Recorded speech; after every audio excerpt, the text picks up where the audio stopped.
Wonderful. Well, hey guys, thank you everybody. Obviously we're here because of the announcement made this morning, and this has been a long process, kind of like a 10-month journey for us. So obviously we've all had time to become adjusted to this, and so it wasn't a surprise to us obviously, but it was a surprise to some of you guys. And just thank you everybody for the reaction that we've had. Hugely positive reaction.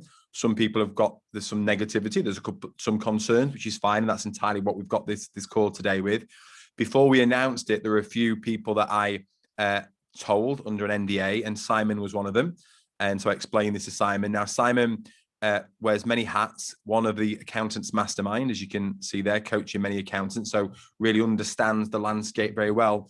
But he's also got his own firm, which is Greenstones, which is quite an old firm, isn't it, Simon? How long has it been going for? 1982 was it?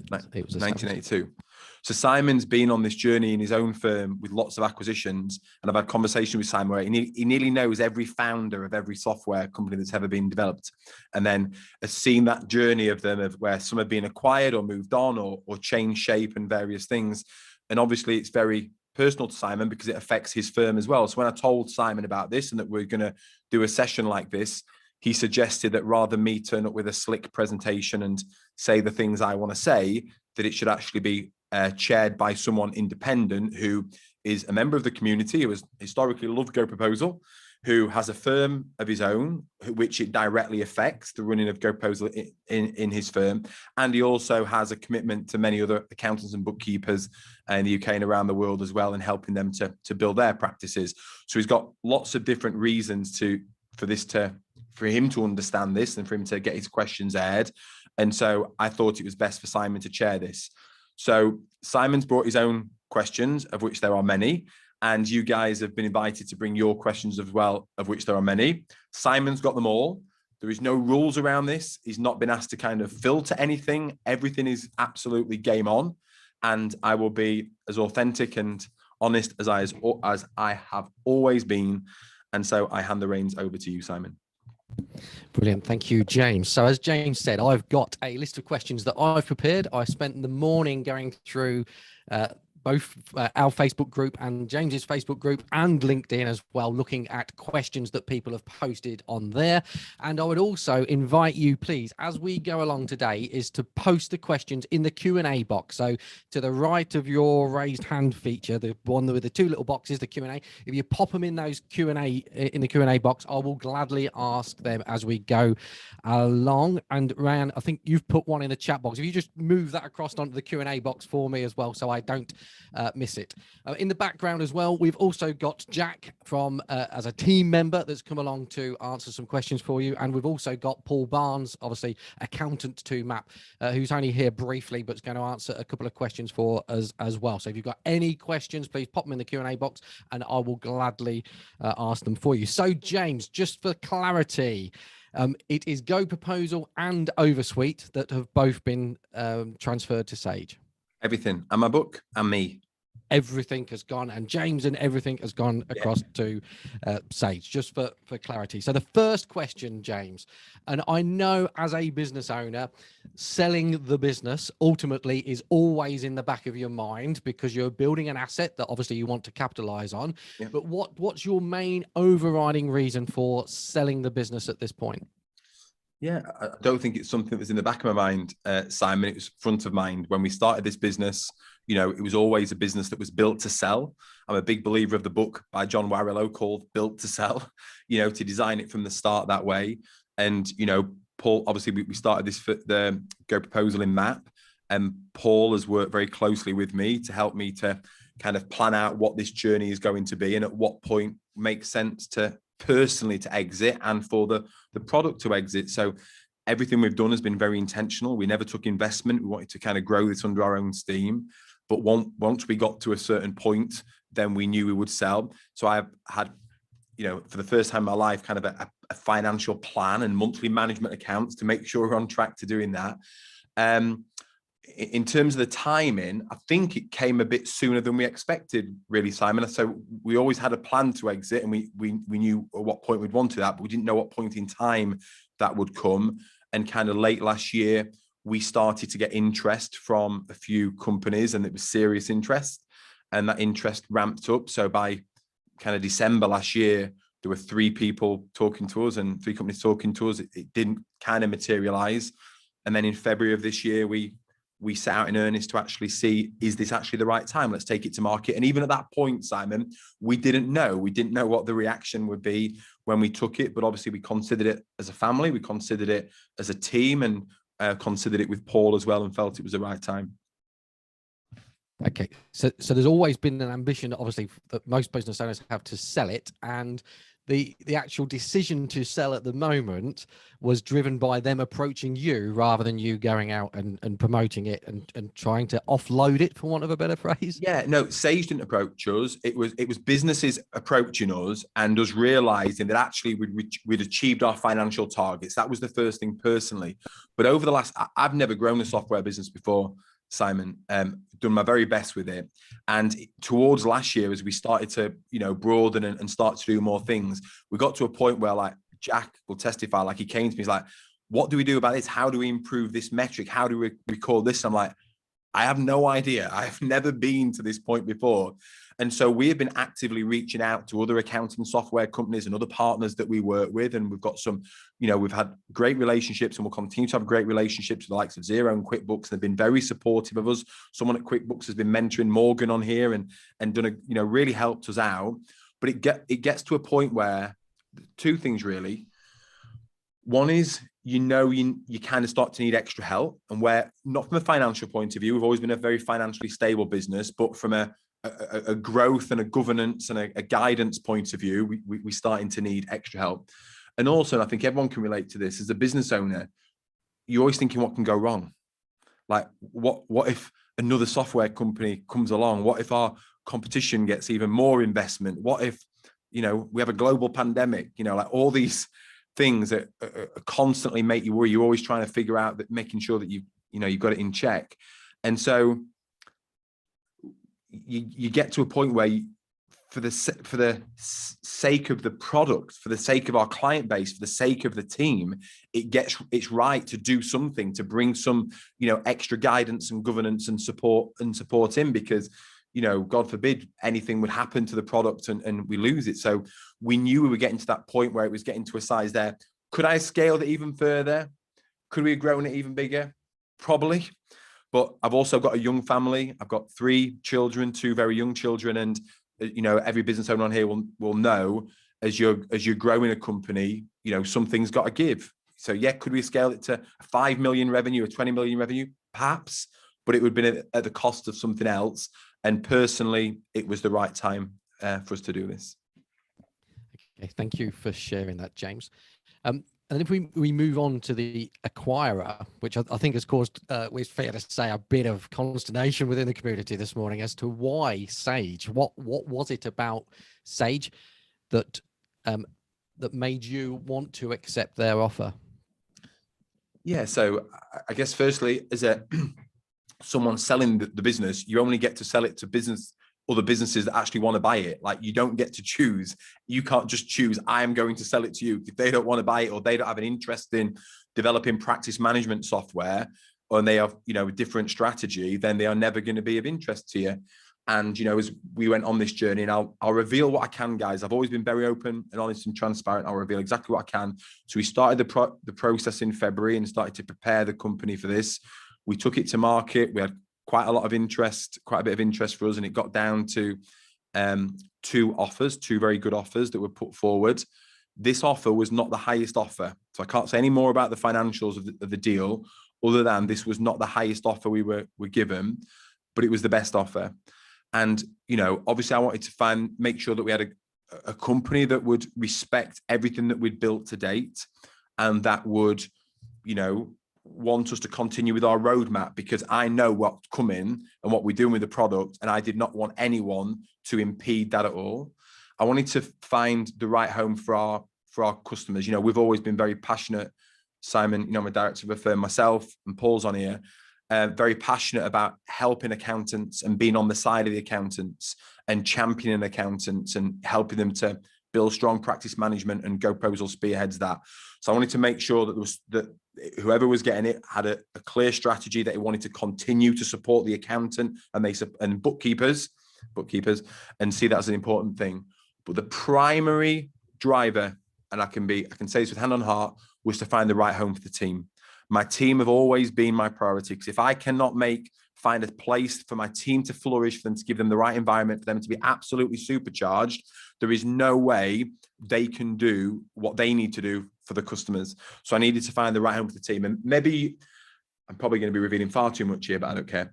I don't know what everyone knows, but Heather is the operations director of GoProposal. She drives the business. I'm in the wings and I get brought in as I'm needed. But for the last year, I have not been involved in the run of GoProposal. Heather has. Heather is my niece. Heather is my brother's daughter. And Heather came on this journey with us. Every member of the team, this is important to note, guys, every member of the team, when they started with GoProposal, they were told they're joining a business to sell. And when we embarked on this process, we told every member of staff. When we got speaking to Sage later on, they said, this is very unusual for a team to actually know what's going on. And I said, I know, but we've been transparent and honest all the way along, through every step of the way, with every stage of whether, doing management presentations or things getting even more involved. We made sure that the team's questions were listened to and that they felt confident in the process. But Heather was the key representative. So it was me and Heather in all of this, and Heather actually drove a lot of this as well, in making sure that she was happy with where this was going. We sat and spoke to every senior member of Sage on their C-suite to understand their values, to make sure they're aligned with us, to make sure that they were going to have this space for the team to flourish. And there was a part of the deal, I can't, again, go into details, I'm sorry, but that really benefited the team. The team stood to benefit from this going ahead. And the way that they looked after the team, the way they considered them, was just the most beautiful component of this that filled me with the most excitement. And the final thing is just their conviction to, practice management and seeing GoPros as being keen. That, we all know Sage. We all know Sage's history. They're behind the curve with cloud accounting. They came to the party too late. They had this behemoth of Sage 50, which I don't understand all that, Simon, but by all accounts, like an incredible piece of software. To have moved that onto the cloud, to have changed their business model, would have been a huge thing. They didn't get there in time. When they came to the cloud, the first product they launched wasn't good enough. Yeah. But they are not a dinosaur. They're a £2 billion revenue company, a British company, FTSE 100, with £500 million profit. This is not a struggling company. This is a company that's doing very well, and we're fully committed to getting this right. And the final thing I will say on this, sorry, I don't know if he's on this call, Stefan Barrett, so he's a GoProposal member, and he messaged me ages ago, before, kind of during and before this was going on, and said, do you know what we're doing with Sage and GoProposal? I'm like, no. He says, I've got to show you. I'm like, and he was saying that he believes that Sage is ahead of the other cloud software now. Now, I'm not here to convince anyone of that. And I don't care whether any of you adopt Sage or believe in that or not. All I can do is say what Stefan's doing. But it really alerted me to the fact that they are catching up in that space, and they are doing everything they can to progress it forward. And that, for me, showed their commitment as a very progressive company, and that's what interested us in them, Simon. Thank you. So I've got your questions, Rayan and Andrea and Nicola and Tim. I've got your questions. I just want to finish off, come back to this Sage issue, and then also have a quick chat with Paul before he needs to disappear at 1 o'clock. So I've got your questions. Pop your questions in the box and I will definitely get to them. So obviously, from an accountancy profession perspective, James, but not for everybody by any stretch of the imagination, but within the profession, there's this perception that Sage were behind. So Xero came along, they stole the market, and Sage were behind in what they was doing, developing their product, but also there was an arrogance about the way that they worked. And I can think of examples within my accountancy practice where they approached my customers directly and was giving them conflicting advice to the advice that I was giving my clients without my permission. So there has got to be, and I know from from social media, the reservations that people have got around Sage. Clearly you've been inside of Sage, so rather than the perception that we get from outside, you've been inside and you've seen the inner workings. I know I'm perhaps putting words in your mouth, but you're totally confident that they've turned a corner with regards to the development and that they are looking to progress forward and perhaps get back to where they once were, rather than sort of rest on their laurels. Yeah, so I'm just going to unpack two of those things there, Simon. The first one is that Xero came along and stole the market. Whether Sage is the dominant accounting software in the UK. They have more people use Sage than any other accounting software, and so that is a perception thing. And I think you're right. I think by their own admission, they were late to the market. They came out with a product that wasn't good enough, that caused some firms some issues. I think they were still attached to an old pricing methodology. Because obviously, like with your desktop Sage, you'd pay your annual subscription, and they've got to it's a massive beast. They've got to completely change around and get the pricing right. And by their own admission, they know they got some of these things wrong, but they've had a complete overhaul of the senior team, and they are fully committed to the direction that I've talked about here. I have sat and looked into the white of everyone's eyes and sat and talked to the most senior members of the team, and so has Heather as well. And we have a very good grasp of, people, and whether someone's talking BS or what. And I have total confidence in what they're doing in the direction. I can't speak into the legacy, Simon. I'm not that knowledgeable about what has gone on before, but for them to, when I've spoken to some people throughout this process, the phrase that keeps coming up is, I'm Sage at heart. I'd love them to bounce back. I'd love them to get there again and get back on top. And to everyone I've spoken to, that is exactly what they're doing. And the people that they now have on board, they acknowledge where they've been and what they've done, and they are fully committed to getting this right moving forward. Thank you. And Paul, you spoke.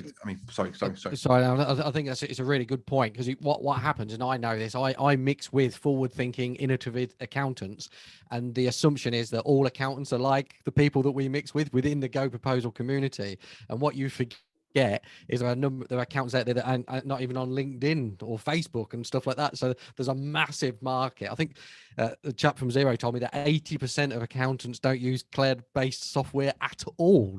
Yeah. So there's this huge market that they could potentially be working with. Thank you very much, James. Before I'll start on the questions, just Paul, can I just ask you a couple of questions before you've got to disappear? Sure. The first question, Paul, is around, I know MAP is predominantly Xero-based.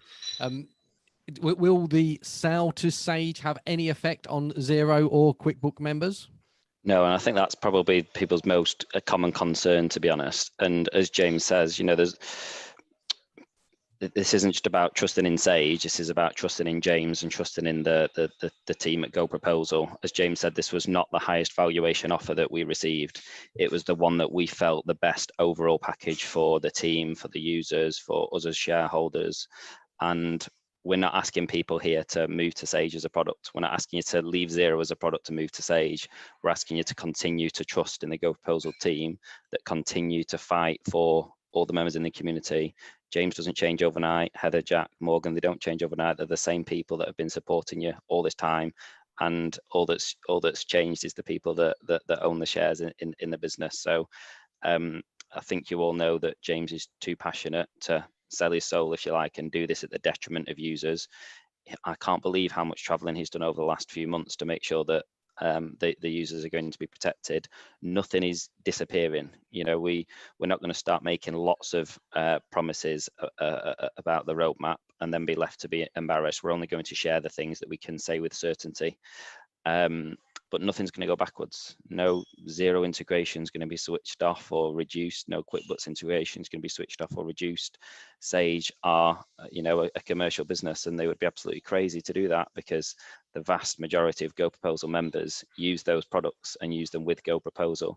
So from a purely commercial perspective, the business GoProposal is not now going to start to renege on some of the good things that have been put into place. And one of the main reasons that James was really keen on this deal, and I will always back his judgment, he's the majority shareholder, is that he felt that Sage were a company that are going to trust in him to continue as close to business as usual as possible, so benefit from their vast resources and infrastructure, but continue to run the business with the passion and the knowledge that we've built of this community. Thank you, Paul. And I know, because it's been shared a lot within the community, that you are a fundamental part of GoProposal, and from an accountancy aspect and a financial advising aspect. just the same as James is going along for the ride now with GoProposal with Sage. Are you also joining that ride? Are you still going to be there as I'll use the word a steadying ship and a financial consultant aspect? Well, I mean, as I say, James continues to be. He's had a more grandiose job title now of vice president, but effectively carries on the same role as CEO of GoProposal. So myself and James speak on regular occasions most days, and we talk about MAP and we talk about GoProposal. So in that sense, James will still be bouncing ideas off me, and we'll still be talking. I won't be part of the board table anymore. I'm not a director of GoProposal anymore.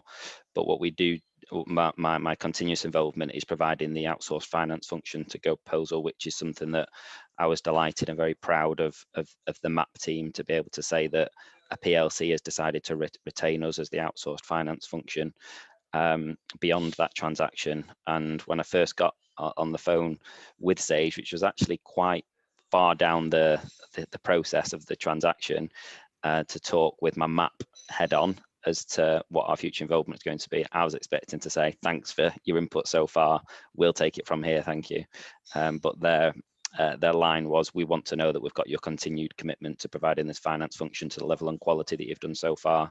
And I think there's nothing special about MAP beyond any of the other firms that are in here today. What it does is it endorses the value proposition of the outsourced finance function, because although they are, as James has mentioned, a multi-billion-pound company, to be able to resource the finance function of all their subsidiaries that are all using different accounting systems, different accounting policies, different people involved, would be a big headache and a big resourcing issue for them.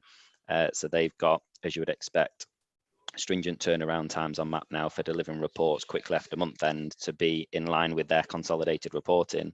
But in terms of the way that the day-to-day finance function is carried out, it's very much they've trusted in us that we've assembled the systems and processes that James has been encouraging many of you of, that if you can really get embedded in a business and really provide that full outsourced finance function, this is a fantastic proof case that it's actually hard to replace that and hard to displace that finance function.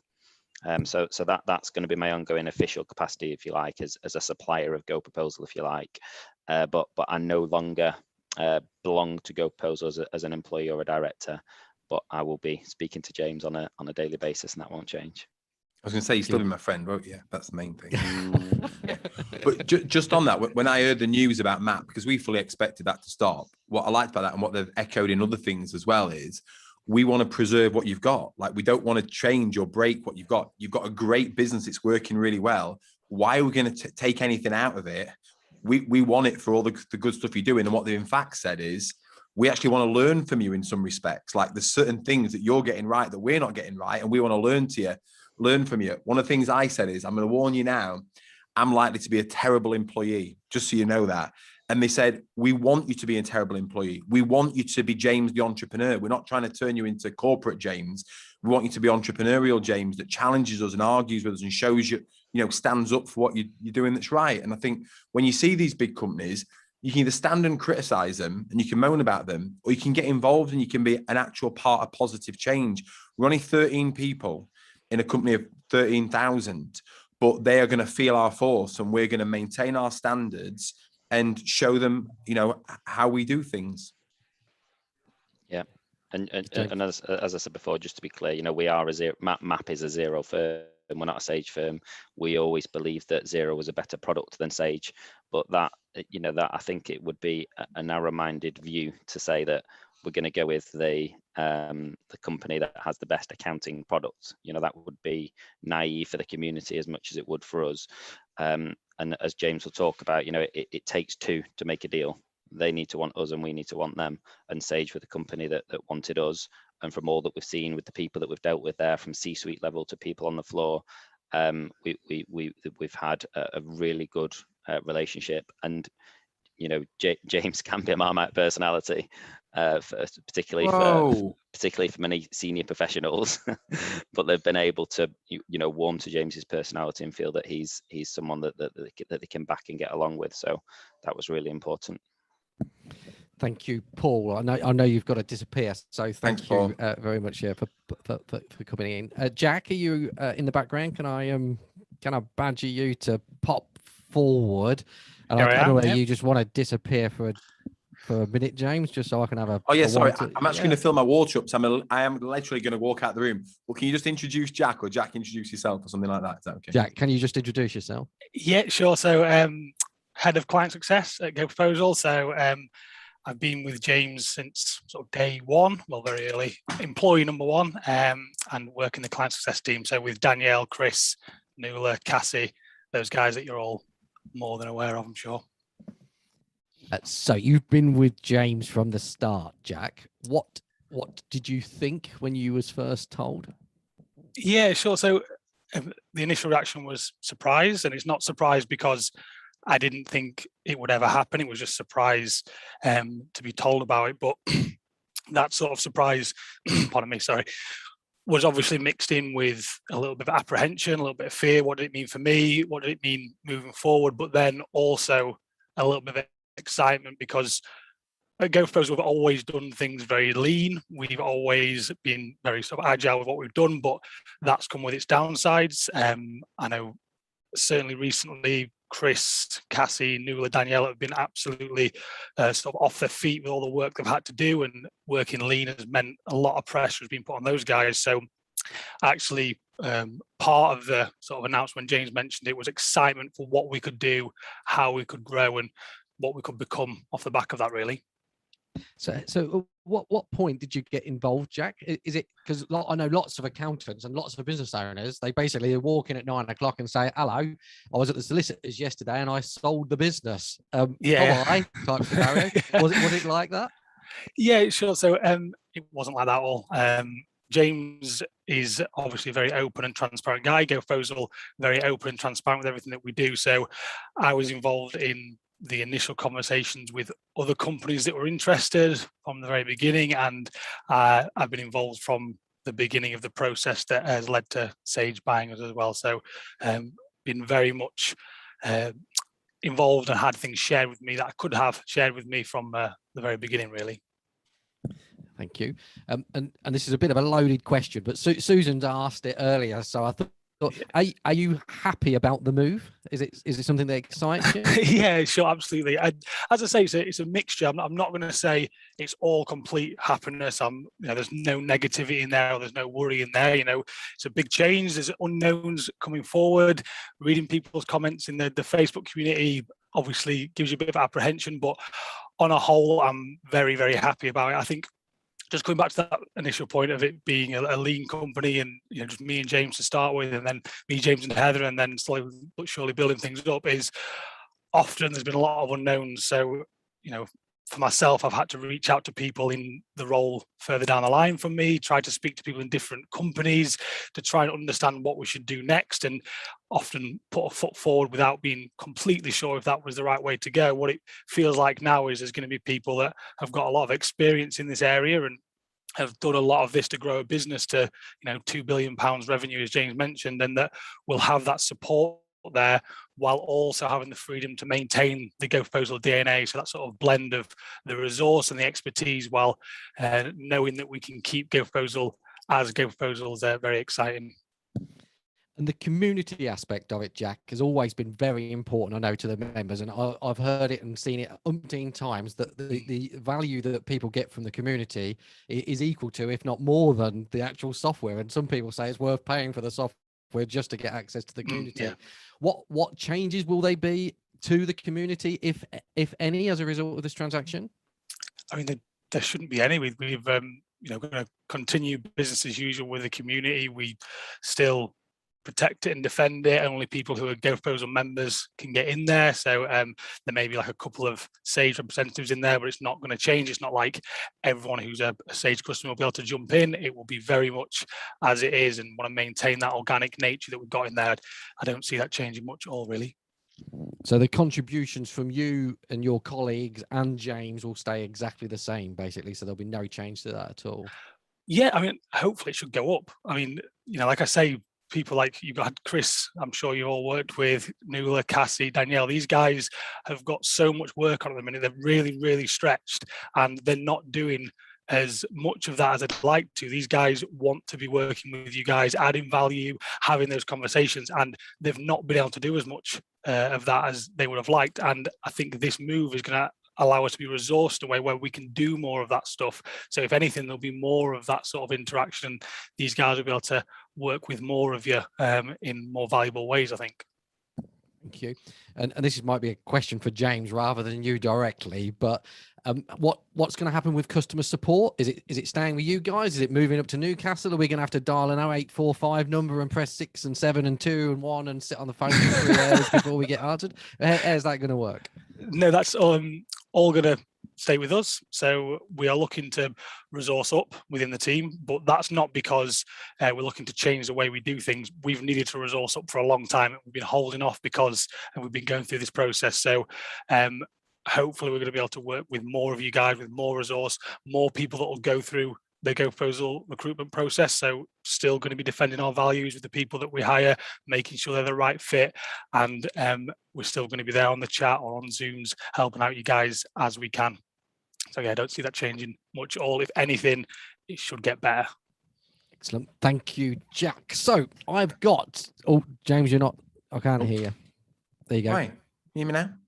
Yeah, I can hear you now. Yeah. Just that point on the community, you know, we fiercely defended it, and you're right, it's got great value. There's 2 people at Sage that I think are absolutely brilliant. I've been speaking to them for a long time. One is Chris Downing and one is David Jones. So both ex-accountants, and both, you know, if people have spoken to them at events and stuff, they are both they work for Sage, but they have a very balanced view of the world. And so they're the only 2 people. I've said Sage, no one else is coming in. There's no salespeople coming in. There's no one else from Sage allowed in. But I will invite those 2 people as very knowledgeable people who I think will contribute positively to the community and help facilitate, you know, healthy discussions. Yeah, I know I've had a couple of conversations with Chris, and I second those comments. Chris, for me, is what should I say, a realist in the conversations that I have had with Chris. And Kieran's just popped in the chat box that Chris is a good guy as well. So I've got 3 or 4 areas, that I would just like to cover off. One is integrations. Another is pricing, which is a question that's come up a number of times. Another one is James and what happens with James and whether we can actually get rid of you completely. And I'm joking.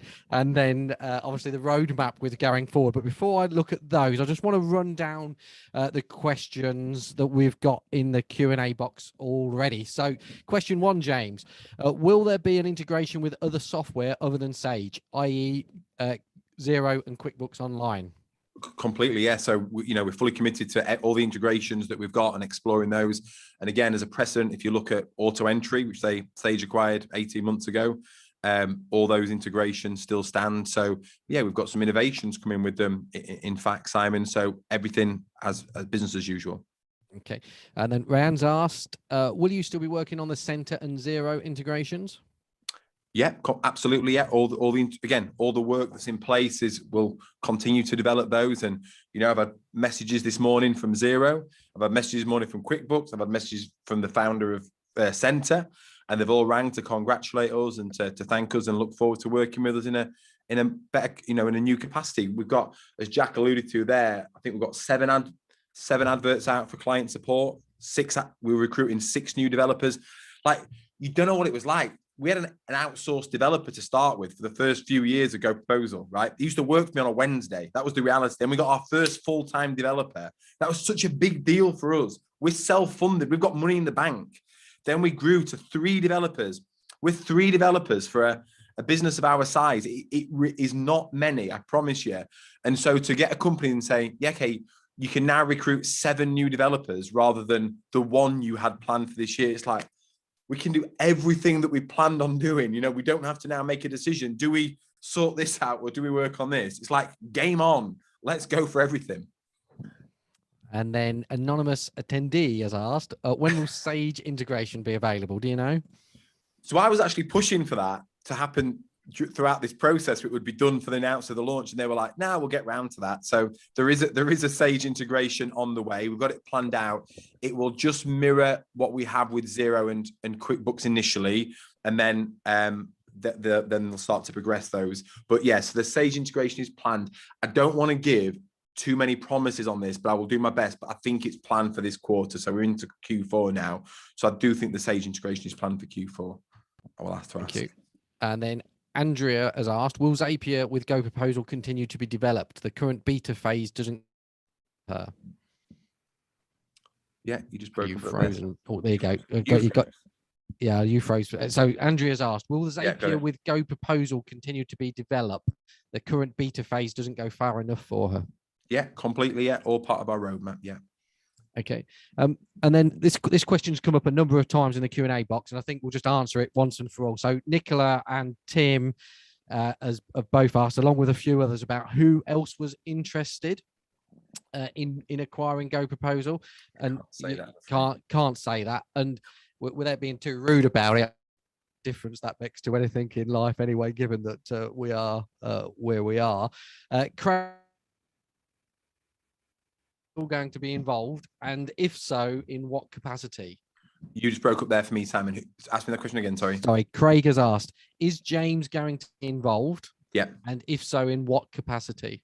Yeah, cool. So my involvement will continue exactly as I've done.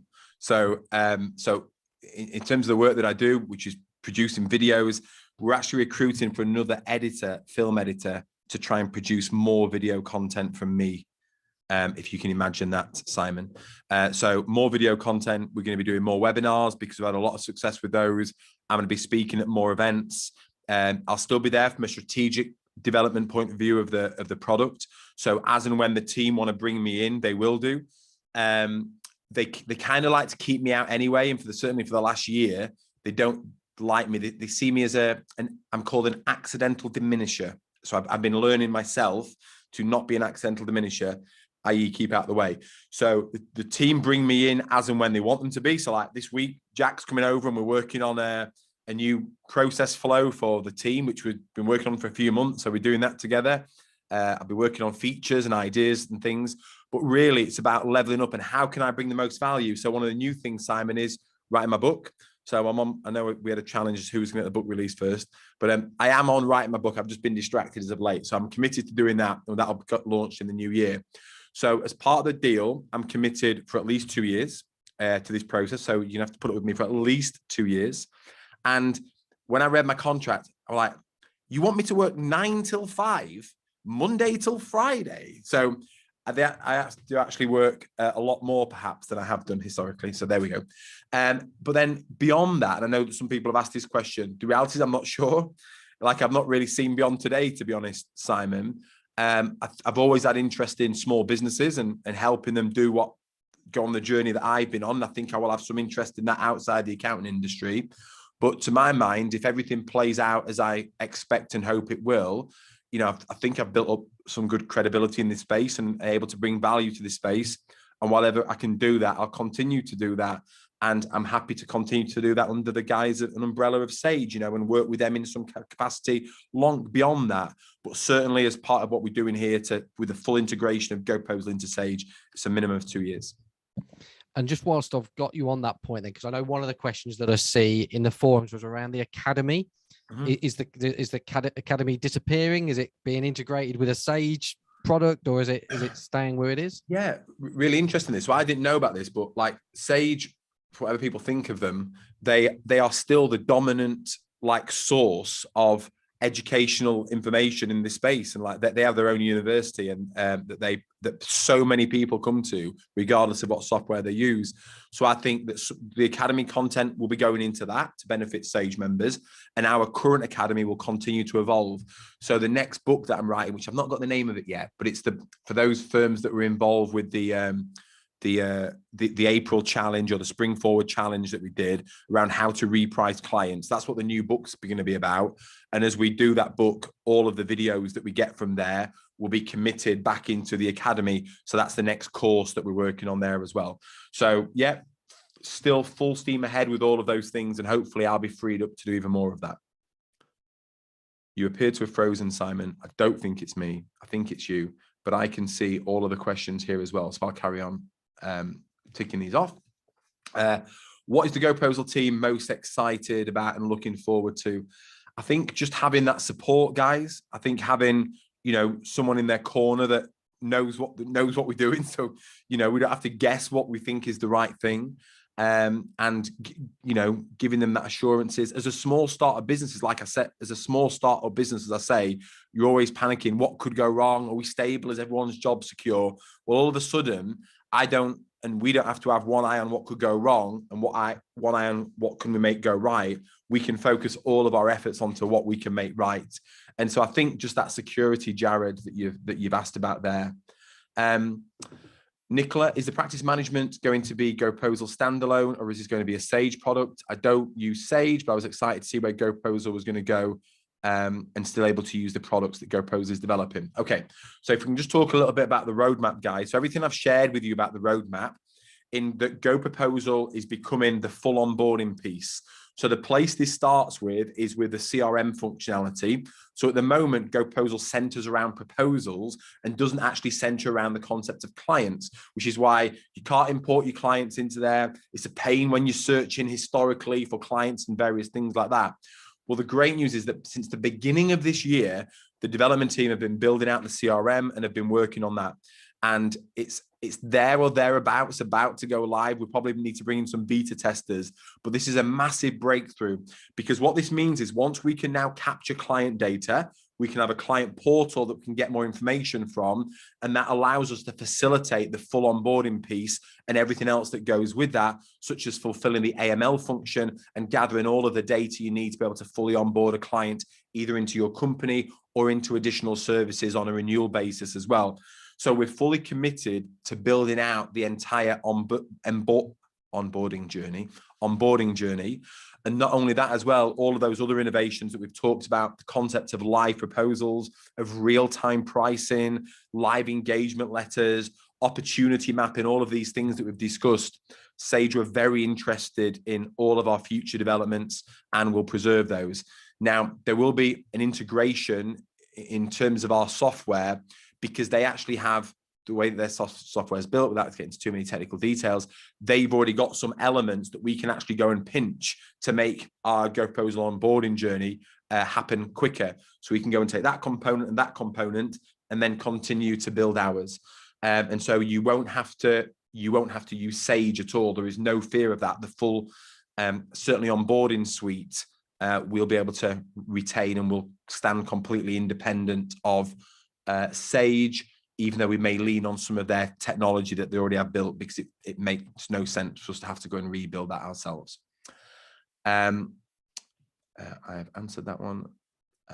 Could Stefan show some examples of how he's using Sage with GoProposal? Makes me question being a Xero-only practice with all of these acquisitions going on. I'd be really interested to know more about that myself. He's doing some very interesting things with live pricing, in the fact that it's real-time pricing and all of his clients get the fees get recalibrated, I think on a daily basis, but certainly on a monthly basis. So he's doing some very interesting things there.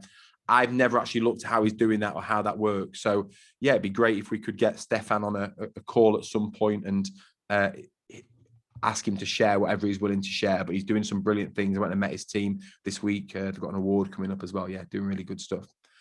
Kieran Phelan. James, I think a lot of concerns people have around the culture and ethos. Am I right in seeing that GoProposal remains the same and is being expanded, and your culture and values will continue to be as strong as they are already today?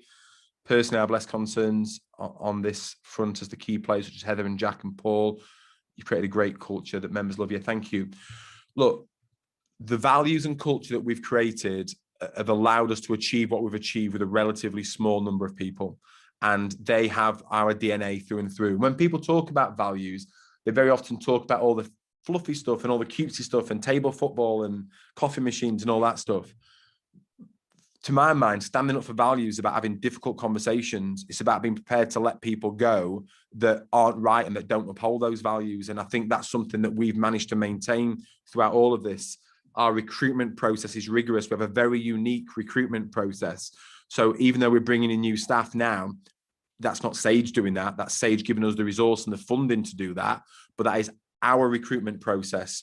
That is our onboarding journey of a client, our training of a new client, our what's the other word? Our probation period, and how we facilitate moving them through that. So everything is about all of these things that we are doing right, and we're going to continue to do that. And so I've lost that question. How was that? The question disappeared. Sorry. What was it about? Recruitment, and values. So yes, it's going to be very much the core GoProposal team. Last week, although I'd got a great sense of Sage's values, it was the first time I actually saw them written down. Let me keep talking to you while I plug my Mac in, so otherwise I'm going to run out. It was the first time I actually saw their values written down, and it was great to see the exact same words that we use, that they will use. Things like being open and curious, and be open to change, stay above the line, be accountable, deliver a great client experience, and all these things. So the values are very, very much aligned, and we'll do everything we can to preserve those. Let me just plug my Mac in 1 second. There you go. That's what all the pros do halfway through important keynote talks like this. I wanted to make sure that I did that as well. Right, there we go. Patrick, Xero-based firms have spent a huge amount of time and effort getting Xero to work in their practices. To make a total change in direction will be hugely costly in terms of time and effort. Yeah, absolutely. And no one's asking you to do that, Patrick. You know, MAP are not going to stop being a Xero firm. They're going to, they're back Xero with their accounting software that they use for their firm and for their clients, but they back GoProposal, and they'll continue to back GoProposal. So no one is asking you to change anything that you do. This is still GoProposal. It's just now GoProposal by Sage, and we have the might and resource around them there. So nothing to worry about there. Last year, James outlined some major plans with regard to improving the payment side of GoProposal. Where are you? Sorry. I just jumped there. Did you just delete something, Simon? No, I didn't. No, sorry. But anything could be happening my end, to tell you the truth, James. Oh, yeah, sorry. What does the acquisition mean for this project? It's full steam ahead, Alex. So we've had to do a lot of groundwork in building out the CRM functionality in order before that could even happen. And so that's the work that we've been working on throughout this year that's about to go live.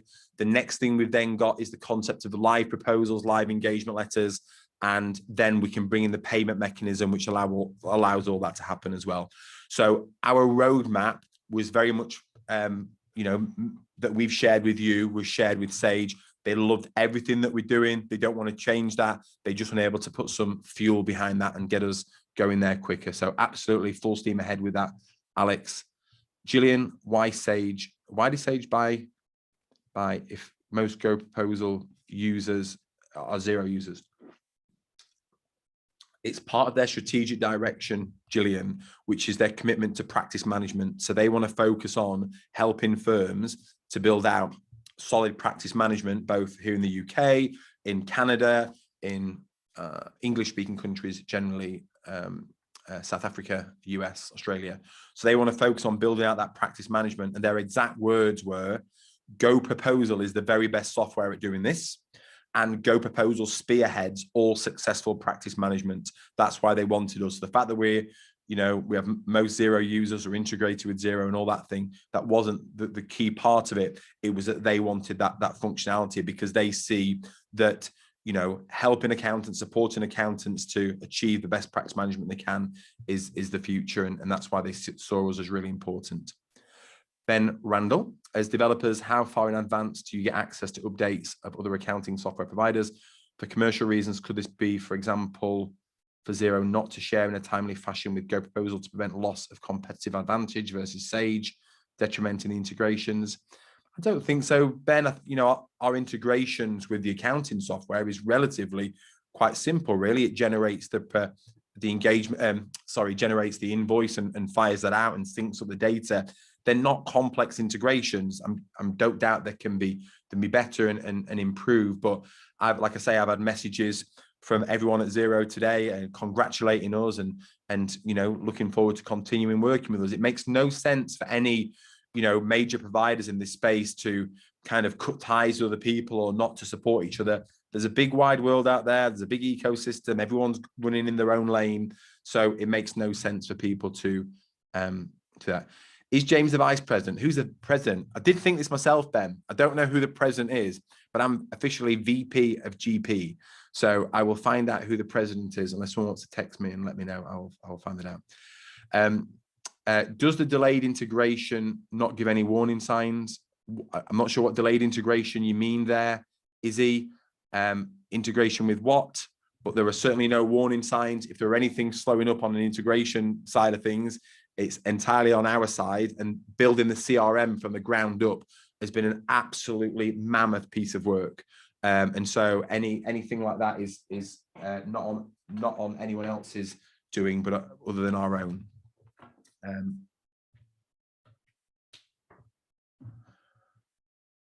What makes the first new feature you hope to implement that will make the biggest difference to the users? The concept of live proposals, Ian, live engagement letters. That will be the biggest thing. That's real-time accounting. That's going to be the thing that changes it. Sorry, my charger wasn't working there, but it is now. Is the roadmap available to see? Dave, it's in the community. If you go and I'll get Heather to flag it, or Morgan, if you're listening on this, to flag it. So it was our roadmap video that we posted earlier this year. If you could just share that again, that's the roadmap we're fully committed to. Is there going to be development roadmap published, communicated on a regular basis? We've always been a little bit reluctant to give exact time frames, Sarah, because you just never know what's going to pop up. Hopefully we can be a bit more structured now and have a bit more reliability on what's going to land and when. But certainly in terms of what is coming, that's all published for you, Sarah, to go and see that again in that video. In terms of time frames, like I say, there'll be some things that you'll see at the end of this year. There'll be some things materializing at the start of next year, but that's all on its way. Is it a possibility that GoProposal will become an exclusive to Sage product? No. Will anything change with regard to the pricing moving forward? No. Let me just answer this one. So with regards to the pricing, GoProposal is a well-priced product anyway. It's got a nice pricing point. We actually reduced the pricing of additional users towards the end of last year. We halved the price of additional users. And so I think that GoProposal is well-priced. I think that we've probably got the pricing of Oversuite wrong, and that's not any conversation I've had with Sage. That's just my own feeling. When we launched Oversuite last year, it was a flat fee. So if you're a one-man band, you pay the same price for Oversuite, sorry, as a top 30 accountancy firm or a top 4 accountancy firm, top 5, which we do have using our systems. We have, I think like 10% of the top 100 firms use GoProposal in some capacity. And so I know that the pricing of Oversuite needs to be revisited. And that is certainly not on Sage or anything being pushed by Sage. That has been pushed by us. The only way the price would go up is with us bringing more value to the product. So as we add some extra features on, as we've talked about, they may incur extra charges, but for the core product, for as it stands, we are not looking to raise the fees. Like I say, this acquisition from Sage's perspective was not to make more profit. They don't need it. They need to grow their they need to grow their reach into accountancy firms. That's the thing that they need to do. But it's not like they made $500 million profit last year. So making loads more cash is not the highest thing on their agenda. So that there's no immediate, we've not even talked about putting price up, other than to say that's not going to be happening anytime soon, if it happens at all. Is there a date for the CRM going live? Can I say congratulations, James? You're truly amazing. Well, it's very kind of you, Claire. Thank you so much. It's imminent, and I can't say anything more than that. But if you would like to be a beta tester, Claire, then I will gladly get you in to dive in there and do that. I'm going to hand you back to Simon, because I think he sorted out his connection issues. Just someone else in here said, why is there no senior person from Sage on here? I thought we were going to bring someone on from Sage, and Simon said, I don't want anyone from Sage. I just want you on here. So that's why we're doing that. I think it does make sense to bring someone in from Sage, but I think that is not this call. This call is kind of the dust settling call. And I think maybe the next week or the week after, then we certainly should bring people in from Sage and start to have a look at that roadmap and have another conversation. But I think the thrust of this one was really around GoProposal. Yeah, and I'll second that. Apologies. My broadband went nuts then for a little while. They're digging up a road outside, and I half wondered whether they'd gone through it. But anyway, sorry. So I've not been able to listen, James, to what you've shared over the last 10 minutes or so. But there's a couple of points, and if I ask the question and they've already been answered, then just tell me to shut up and we'll move on. No problem.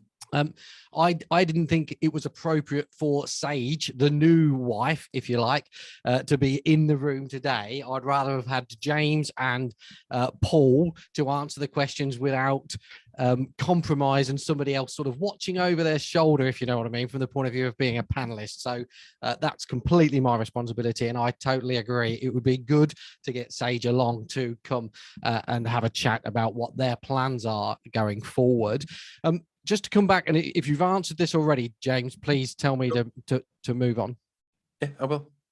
Caroline's asked, moving forward, isn't it a slight conflict of interest for Sage buying a company that's heavily used by accountants in other accounting software? And this was one of the questions that I had as well. So within GoProposal, I've got contact details, email addresses, postage addresses, etc., for all of my customers. Yeah. And potentially, and I know there'll be all sorts of GDPR stuff and firewalls and whatnot in place, but potentially, can they get my data and communicate with non-Sage customers that I've got on my system?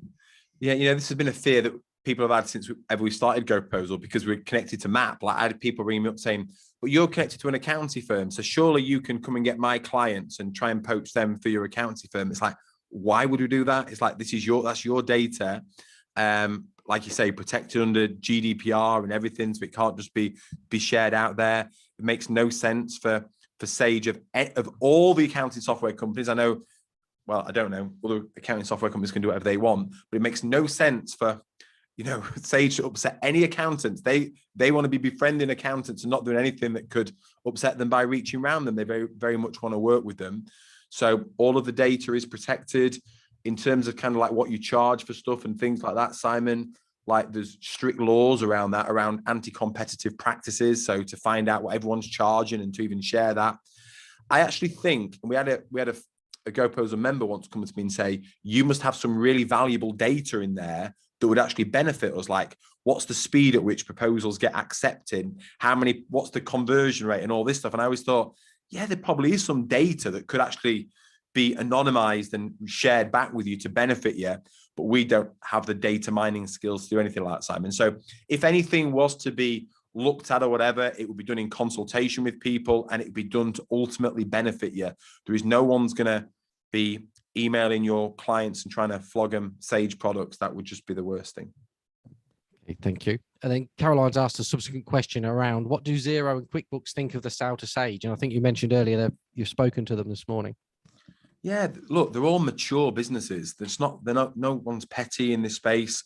Everyone's doing the best they can do. And we've been supported by Xero and Quickbooks for a long time, and we've supported them and championed what they do, and we'll continue to champion what they do. There's enough space for everyone to play here, and I think everyone can agree that we're all committed to serving small businesses and helping them to give the tools they need. And some people prefer blue things and some people prefer green things, and ultimately we're all trying to give the most value we can, and you will use the software that gives you the most value you can give to your clients. And that's what it's going to come down to at the end of the day, that you like, and nothing's going to change that. Okay, thank you. And then Penny said that Sage had no issues contacting their clients direct and flogging them Sage. Well, this is the conversation that we had earlier, James, which is where part of those reservations have come from with regards to Sage contacting our clients direct and selling them stuff that we didn't necessarily agree with. So, and that's historical, is it, Simon? Yeah, it's a number of years ago now. I mean, it's pre-COVID, so it's got to be 3 years ago, 4 years ago.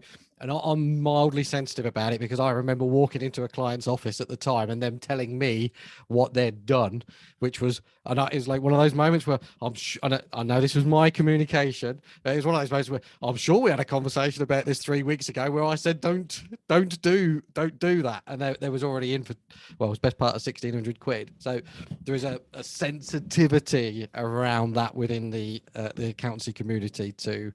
And I understand that Sage need to sell stuff because that's obviously part of every business, but there is a concern. There will be a concern there around that.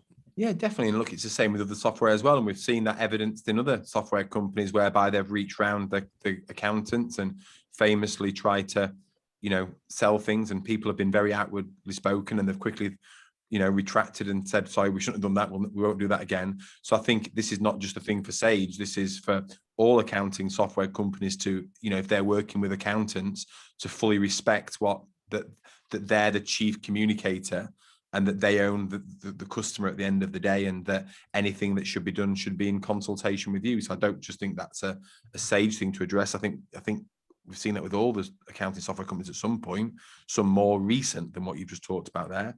And yeah, they absolutely need to work together and work in harmony with you guys for that to be a success. Yeah, and Penny's mentioned that the problem was that different teams were pitted against each other, so they had different sales targets and different targets, and that was where. And I remember back in the day when we was Sage partners at one, I think we was the second best Sage partner in the country at one point with regards to reselling the software. We got invited up to a Newcastle game, so and then that relationship slowly deteriorated, which is where I think some of the apprehension comes from. But let's just finish off, if I can, on Sage. So you've answered the question about whether Sage will be able to see your prices, which they won't be able to. You're going to be integrating with Sage at some point in the future, and that was, did you promise me Q4? I believe it's coming in Q4. You cannot hold me to any time frames because there are still a lot of unknowns in this process, but it's a relatively simple integration. We think it's a 2-week project, and that's all been scoped out ready. And I think it's something that we're going to be doing fairly soon. Yes. Okay. And then this is another question that I've seen a couple of times from people outside of the UK. Will Sage be looking to support the Australian and the American markets as well as the UK market? Yeah. So the UK is still their primary market, Simon. We're still obviously in different territories, like we're in Norway, for example, and we're not going to be stopping what we're doing there. Like our largest client is in Norway, so we're not going to be drying up any work that we're doing in different territories. So in terms of GoProposal, we're still fully committed to all of those areas. The UK, lots of firms to go at here, so that will be the primary route that Sage want to grow GoProposal in this area. But Sage acquired a company called Intact a few years ago in the States. So North America and Canada are hugely important territories to them, as are Ireland and South Africa as well. Australia is in there, not quite as important for Sage, but important for us. And so in terms of Sage selling their products into there, maybe that's not something that's going to happen, but certainly GoProposal still continuing to grow and thrive there, we will do. Thank you. So I haven't got any, because my questions in the Q&A box disappeared when my broadband went down. There's no questions unanswered in the Q&A box. Answer them all. Pardon? Nailed them all, Simon. You've nailed them all. Brilliant. Yeah. So we're going to wrap up in a moment. So if you've got any questions that you would like to ask, please pop them in the Q&A box now. Max has quickly asked, on a lighter note, what celebrations do you have planned, James? My mum asked the same question. I said, all I can explain to you is it's like going to someone who's ran an Ironman marathon on the finish line and saying, should we celebrate? Like, I've just fell into a heap for the last few days. It's been the most intense process, just to kind of reveal some of it to you, that I've ever been on in my life. The last 10 months has been crazy. The last 3 months has been unbelievable. Huge top 4 accountancy firm looking at our, putting the rubber glove on and coming into the company is just the craziest process. And this is something for you all. I will do webinars with any one of you. There's some gold dust that we can all use from this, guys. I promise you. GoProposal, obviously, because we work with MAP, we were a very solid business in terms of, all the financial rigor that we've got behind it. Like we've got reporting and regular, reconciliation and monthly management reports and budgets and forecasts and all that wonderful stuff. And I don't know how anyone could ever sell their business if they didn't have all them things in place. I did a post last week about, you think you have choices in terms of being successful. You don't have choices. You have to do these things. These things are not optional. So, just think about what we've achieved, guys. We built a 1.5 million ARR business that was profitable under our own steam, AKA with no investment. We've got money in the bank. We're making money. And we've got all these financial things all these financial disciplines in place. And still the depth that they went into that company was mental. The craziest thing, like you wouldn't believe. And we stood up to that. So in terms of you guys supporting your clients moving forward, they have to have all of these things from you. So so it's been a crazy process. I'm just recovering. In terms of what we're doing, I have had a lavish spend, Simon, which I don't mind sharing with you. I've gone crazy. I have thrown out all of my socks and I have bought an entire new sock drawer, and I consulted with Ewan Brown, and he told me about these features socks you can get. They are £10 each, Simon. So I have gone absolutely crazy, and I've invested in a new high quality sock drawer, just to reveal that to you. Thank you. Perhaps too much information for me, but anyway. So with regards to the party, everybody just needs to know time and location, and then on the Friday it completed. It just happened to coincide with a friend's surprise birthday party, and I did end up at the bar, and I was buying quite a lot of tequila shots for people. And the next day I was in a bit of a tangle, but and Becky woke up and she said she felt like she'd been hit by a car, and she actually had on the way home. She rode on a bonnet on the way home and fell off it. So that's terrible. Claire, a new white shirt. This is my famous GoProposal shirt that I have worn in like every major video I've ever done at GoProposal. So yeah, I might now be able to afford some new shirts, Claire. So yeah, if you want to, Becky will give you the next login details. If you want to log in and kit me out, that'll be cool. Thank you. Yeah, and perhaps it will be green rather than white, but perhaps that's a bit too. Obviously, there have been quite negative questions, Simon. I mean, there is a positivity to this as well. You know, just something to think about, guys. You know, all of a sudden, GoProposals becomes much more stable as a business. It's not going anywhere. I know of some large accounting firms, like top 100 firms, that wouldn't use us because they didn't know how stable we were as a small business. We're still 5 years old, relatively small in comparison. How do they know we're still going to be here in a year or 2 years' time for them to commit all of their resources into scaling this throughout their practice? That is now not in question. We have the might and resource of a huge company like Sage, a British company, FTSE 100, large company, whose one of their 4 even primary strategic objectives moving forward is supporting accountants in their practice management. They believe that pricing and proposals spearheads all successful practice management. And they believe that GoProposal, in their opinion, there are other softwares out there, in their opinion, is the very best at doing this. And so all of a sudden, you know, to my mind, everything that people have loved about us and that we wanted to do more of, we can now do without the fear, without the deep fear, guys, of what could go wrong, because that's now not part of the equation. We can just focus on what can go right. So, yeah, that's where we are.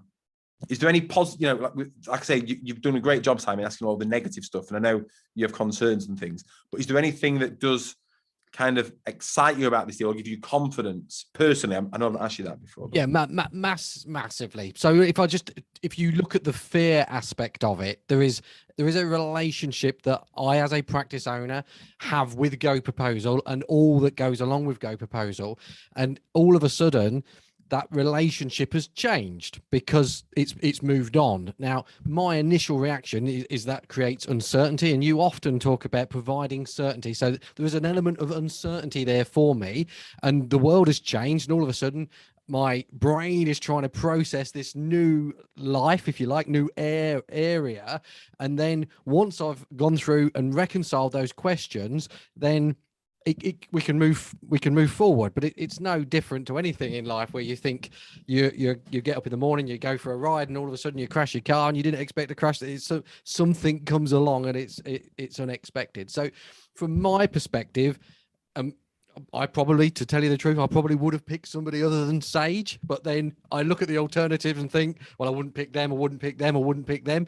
And the irony of that is that I just want things to stay as they were because I knew what they was like. So I don't think there was any choice from my perspective. And then I look at it and think, right, what have we got? We've now got a bigger business that's investing, can back James with money, and you've already mentioned the number of people that you're taking on, or GoProposal is now taking on, in order to increase that customer service and the development. And if I think about it, Sage they're not stupid enough to buy a business and not do anything with it. They don't want it to be a failure, so they want it to grow. They want to roll it out to their 14,000 other accountants and grow and develop and reinvest, etc., etc. So on a logical level, it all makes sense. It's just emotionally, it's a bit of a change for me, and I think for the community as well. So overall, I think it's a positive move long term. It just takes a little bit of getting used to.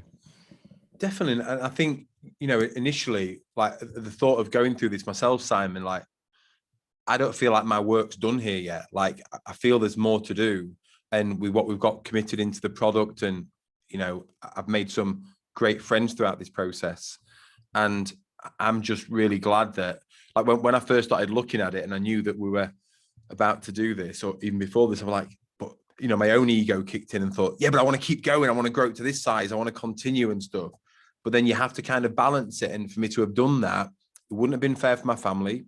I love everyone here. I love everyone here, but I love my wife more than all of you. I'm sorry. And, you know, I am punching way above my weight with my wife, right? I have done very well there. And so we made a promise to each other and a commitment as to what we were doing this for. And we got to a point where we could realize that. And so and do you know what? I've said this to every single one of you. You're building your own businesses, guys, for yourselves. You're doing this to give you the lives that you want. And the way that you do that is by giving the most value you possibly can and serving your clients and customers to the very highest level that you can in order for you guys to benefit. And that's what I've been advocating for you. So I've been helping you to do. And I know that I've done that. And that's what I'm doing for myself as well. And so if I'd continued without looking to do this, then, Simon, it'd been selfish from my family's perspective and from my wife's perspective. It'd been selfish from my team, because I'm not at a point now where I have any answers. Like, I feel I was making a lot of it up along the way. Like, I think we should do this. I think we should do that. But then all of a sudden, when you've got 1,200 clients and you're in 10 countries serving hundreds of thousand businesses, you're like, hang on a minute, I'm not actually quite sure anymore. Let's just get some extra support or extra help. We've got that support, and now we've got the extra help. And finally, for me to have continued without looking to do this now would have been selfish for every single client that we've got, because there's still unknowns. There's risks associated to being, 1.5 million business sounds like a lot. It's a small company with 14 members of staff. Big things could have blown us over. We happen to have done very well and we're a stable business. But now all of a sudden, you've got that guarantee of stability and the additional support. We're going to be looking to double our headcount. We've never been able to do this, guys, because I'm a tight guy from Yorkshire. When we look at our budget and forecast every year, I'm like, we can add a couple of extra staff there. Okay, we'll get one extra developer. Well, now it's like everything we've wanted to do. Let's just supercharge it. 7 new support staff, 7 new developers, someone else to edit James and have that. Like, that is just like the best job. Like, Joe has got the best job in the world of watching the most number of hours of me in a week and editing me. Well, there's going to be a second person doing that now as well, Simon. So we can just crank it up. And I'll tell you the thing as well, guys, I've loved about every conversation I've had with people at Sage. They don't want to change us. Quite the opposite. They want to change themselves. They want us to be a force in their business. They look at us and they're like, your net promoter score is higher than ours. How are you doing that? Your client onboarding experience is better than ours. What are you doing there? Your marketing journey, your digital marketing journey, how are you getting all this content out there? How are you supporting accountants in the way that you're doing? What can we learn from that? And when I look at companies like this huge behemoth of a company that's been around for 40 years, that's, like I say, that's a British company that has never done anything really bad. They just didn't kind of do some things right when maybe they should have done, but they carried on their track. But they're doing everything they can now to turn this around. Do you know what? I back them. And I will be a force of goodness. I will be a force of change. I'll bring all the color and enthusiasm I can to that company. And like I say, I spoke to Heather last week. I said, Heather, I know we're only 14 people and they're a huge, they've got thousands more people than us.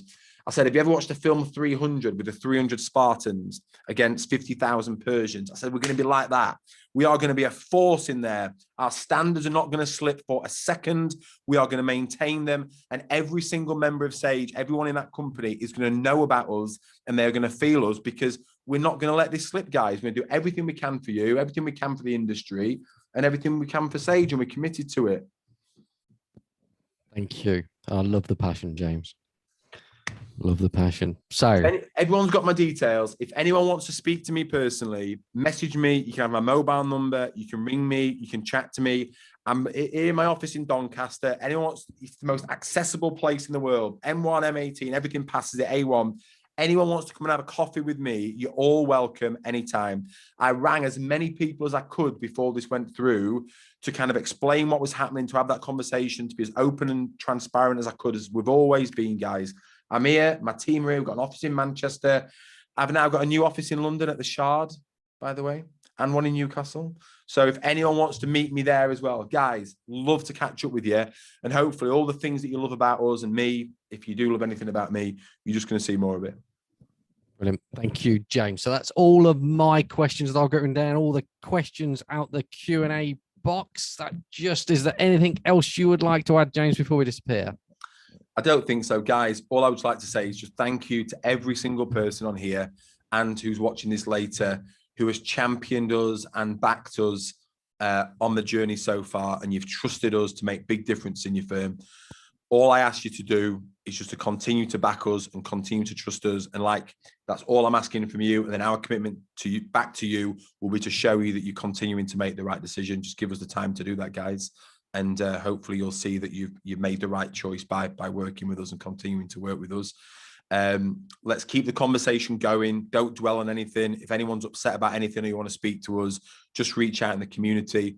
We'll have lots more sessions like this moving forward, so you know exactly what's happening and when it's happening, so you continue to feel that confidence, guys. Thank you, James, and thank you, Jack, as well, who I know is still in the background, has disappeared, to say thank you for coming along today. So I'd just like to thank you on behalf of the community, and lots of people are putting thank yous in the chat box as well, James. Thank you on behalf of the community for coming along today and sharing in an open and honest and trusting way what it's meant for you, what the journey's been like over the last 5 years, and in particular last 10 and 3 months. I know there's lots of things that we'll be able to learn from that, and also acknowledge that it would be very easy for you to have sold it and then just disappeared for a couple of months on holiday and let the dust settle and then come back without sharing as you've shared today. So thank you very much for coming along and contributing in the way that you have. Well, thank you, Simon. Likewise, thank you to you for, volunteering to chair this and to be as robust as you have been with your questions. But I appreciate where they're coming from, and obviously you share a lot of concerns that other people have. So I'm glad you brought that honesty to this as well, Simon. Thank you. Brilliant. Thank you. Bye-bye. Bye-bye. Thanks, everyone. Bye-bye. See you guys.